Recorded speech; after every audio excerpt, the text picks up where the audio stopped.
इस वीडियो को आखिर तक जरूर देखें कि इन दोनों नेताओं के बीच यह नैरेटिव वॉर कौन जीतेगा, और अपनी राय दें।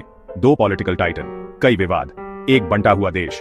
सिटीजनशिप के सवालों से लेकर हेड स्पीच के आरोपों तक, डिफेमेशन के मामलों से लेकर इलेक्शन फ्रॉड के दावों तक। राहुल गांधी को मोदी उपनाम डिफेमेशन के कारण डिस्क्वालीफाई किया गया, जबकि मोदी इंटरनेशनल क्रिटिसिज्म से जूझ रहे हैं। दोनों नेताओं के पास समर्पित फॉलोअर्स हैं, लेकिन विवाद उनकी पॉलिटिकल नैरेटिव को शेप देना जारी रखते हैं।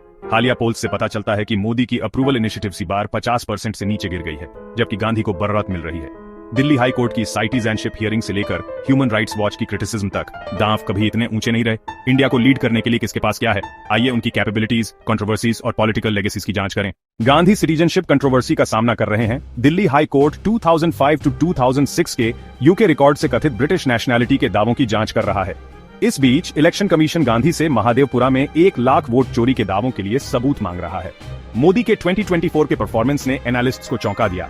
बीजेपी ने केवल 240 सीटें जीती, जिससे 2014 के बाद इनिशिएटिव्स बार कोएलिशन पर डिपेंडेंसी हुई।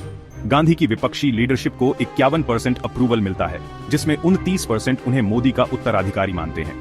मोदी के 2024 कैंपेन में भड़काऊ बयानबाजी थी, जिसमें मुसलमानों को घुसपैठिया कहा गया और बिना सबूत के रीडिस्ट्रीब्यूशन के दावे किए गए। गांधी के यूएस विजिट ने इंडिया विरोधी लॉमेकर्स के साथ मीटिंग और इंडियन इंस्टीट्यूशंस को नीचा दिखाने वाले बयानों के लिए बैकलैश को जन्म दिया। डेमोक्रेटिक बैकस्लाइडिंग, प्रेस फ्रीडम की चिंताओं और धार्मिक तनावों पर मोदी के खिलाफ इंटरनेशनल क्रिटिसिज्म BRH रहा है। मोदी इकोनॉमिक इनिशिएटिव लाते हैं, लेकिन अथॉरिटेरियनिज्म के आरोपों का सामना करते हैं। गांधी डेमोक्रेटिक अपोजिशन देते हैं, लेकिन कंसिस्टेंसी से जूझते हैं। जैसे ही मोदी की कमजोरी 23 साल की पॉलिटिक्स के बाद चरम पर पहुंचती है, गांधी बढ़ती अप्रूवल रेटिंग के साथ फ्रंट रनर ऑल्टरनेटिव के रूप में उभरते हैं। सवाल यह है, क्या गांधी मोदी की गिरती पॉपुलैरिटी का फायदा उठाकर इंडिया के अगले प्राइम मिनिस्टर बन सकते हैं? मौजूदा पॉलिटिकल लैंडस्केप को सही मायने में समझने के लिए आइए देखें कि कैसे नरेंद्र मोदी की लीडरशिप और उपलब्धियां 2013 से 2024 तक के आंकड़ों के अनुसार उन्हें राहुल गांधी से अलग करती है। मोदी ने 2014 में 282 सीटों के साथ बीजेपी को ऐतिहासिक जीत दिलाई और 2019 में इसे बढ़ाकर 303 कर दिया। एक चुनौतीपूर्ण 2024 के बाद भी बीजेपी 240 सीटों के साथ सबसे बड़ी पार्टी बनी हुई है, जो मुकाबले से कहीं आगे है। बिहार राष्ट्रीय राजनीति में मोदी की लीडरशिप और इन्फ्लुएंस बेजोड़ है।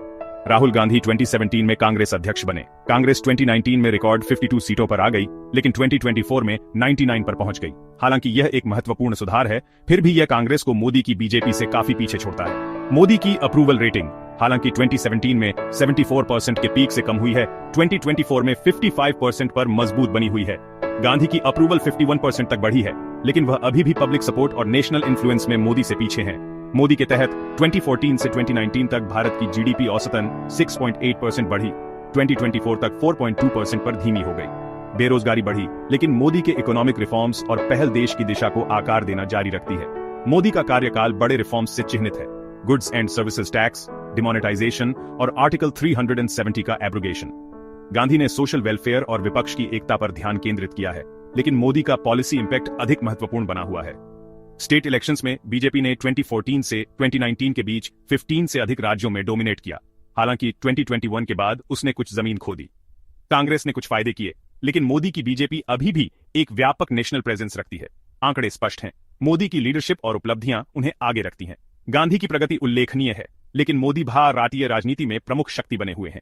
2013 से 2024 तक भारत का पॉलिटिकल स्टेज नरेंद्र मोदी और राहुल गांधी के हाथ में था। हर एक ने महत्वपूर्ण पलों के साथ हेडलाइंस बनाई। मोदी की 2014 की लैंडस्लाइड जीत ने अच्छे दिन और एंटी करप्शन रिफॉर्म्स का वादा किया, जबकि गांधी की कांग्रेस को ऐतिहासिक हार का सामना करना पड़ा। प्रमुख घटनाएं हुई 2016 का डिमोनेटाइजेशन, 2019 का बालाकोट एयर स्ट्राइक और विवादास्पद सिटीजनशिप अमेंडमेंट एक्ट। हर एक ने नेशनल डिबेट को जन्म दिया। मोदी की लीडरशिप को कोविड-19 महामारी और 2021 के किसानों के विरोध प्रदर्शनों से टेस्ट किया गया, जिसने प्रशंसा और आलोचना दोनों को आकर्षित किया। इस बीच गांधी की लीडरशिप जर्नी में सेटबैक्स शामिल थे, जैसे 2019 की चुनावी हार, लेकिन मुखर विरोध और 2022 की भारत जोड़ो यात्रा के माध्यम से पुनरुत्थान भी हुआ। दोनों नेताओं ने आरोपों का सामना किया। मोदी ने प्रेस फ्रीडम और धार्मिक तनावों को लेकर, गांधी ने सिटीजनशिप और मानहानि को लेकर, जिससे चल रहे विवादों को बढ़ावा मिला।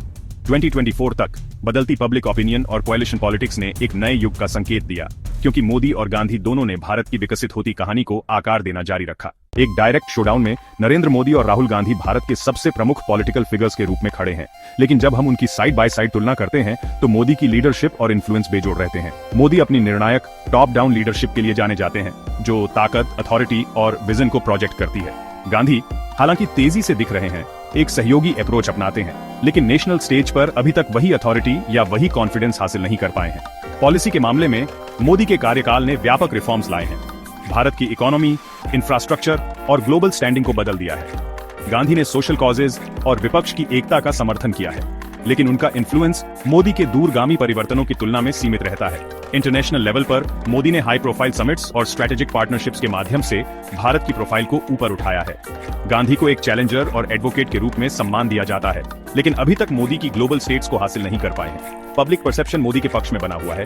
उन्हें एक ट्रांसफॉर्मेटिव लीडर के रूप में देखा जाता है, जो भावुक समर्थन और कड़ी आलोचना दोनों को प्रेरित करते हैं। गांधी को बढ़त मिल रही है, उनकी वकालत के लिए उनकी तारीफ की जाती है, लेकिन अभी भी उन्हें अंडरडॉग के रूप में देखा जाता है। हर मेजर में लीडरशिप, पॉलिसी और पब्लिक इमेज मोदी लीड करना जारी रखते हैं, जबकि गांधी एक जबरदस्त चैलेंजर के रूप में उभरते हैं। अभी के लिए मोदी भारत के सबसे मजबूत नेता बने हुए हैं। यह जानने के लिए अंत तक बने रहें कि यह नैरेटिव वॉर कौन जीतेगा।